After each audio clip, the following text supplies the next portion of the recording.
Hi everyone, my name is Cynthia Aviles, and this is Building a Culture of Life, Love, and Freedom.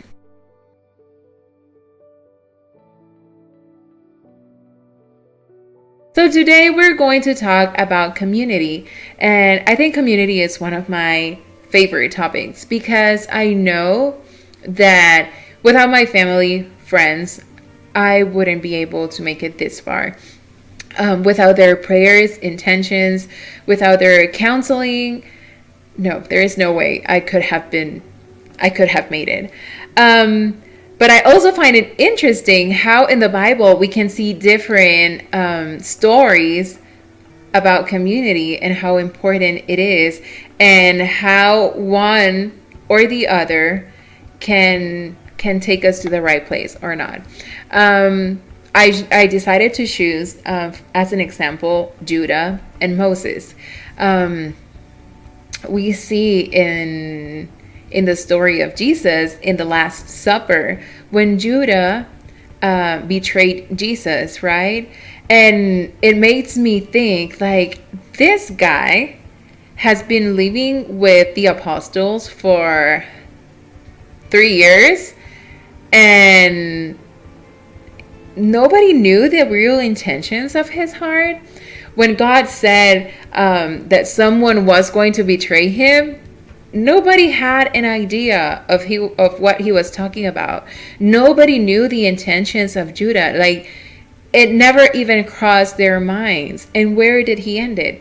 He ended in suicide. And I think that this is really important because we can also see that there are people that even though they're all together, or they sit in the table together and they eat together every day, there are some people that just keep their things to themselves and don't share it, and then others cannot know how to help, and they end up in taking devastating decisions. In the other side, we see Moses. Moses told Joshua to go into the battle, that he was going to be praying and interceding. And while he had his both hands up, like nothing was going to happen, and he would win the battle. But what happens is that Moses gets tired. But Moses is not alone. Moses has Aaron and her, and it says that they bring a rock and place it for him to sit on, and then one take his hand, and then one takes the other, and they all together help Moses win this battle. And I think that it's really interesting and amazing, knowing that humility that Moses had, telling them, I can't do this anymore, I need help, or I am tired. It's just amazing, because what would people think? Like, I mean, really, you're the man of God, you have done so many things, and you can't keep your arms up for a day. But he did. He asked for help. He had friends who were helping him. And they eventually they won the battle. So this is super interesting and super exciting, knowing that when we share our struggles, when we ask for help, there are people that want to help. There are people that are willing to give the extra mile for you to get out of where you are so you can be better. I am not saying that you can just go ahead and tell everybody about your troubles, but find people that you know that you can trust, and that they can be good accountability. There is always someone. If you don't feel like there is nobody in your family or your friends, try to get new friends, or go to your priest, to your pastor.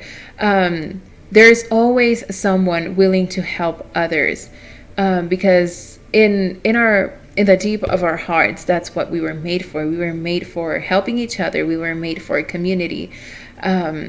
So don't be Judah. Ask for help. Let someone know what your intentions, what your struggles, what your thoughts are about what you're dealing with. And be more like Moses. Be humble enough to ask for help, to ask for prayer, to ask for intercession. Because this is the only way that we can all together build a better future.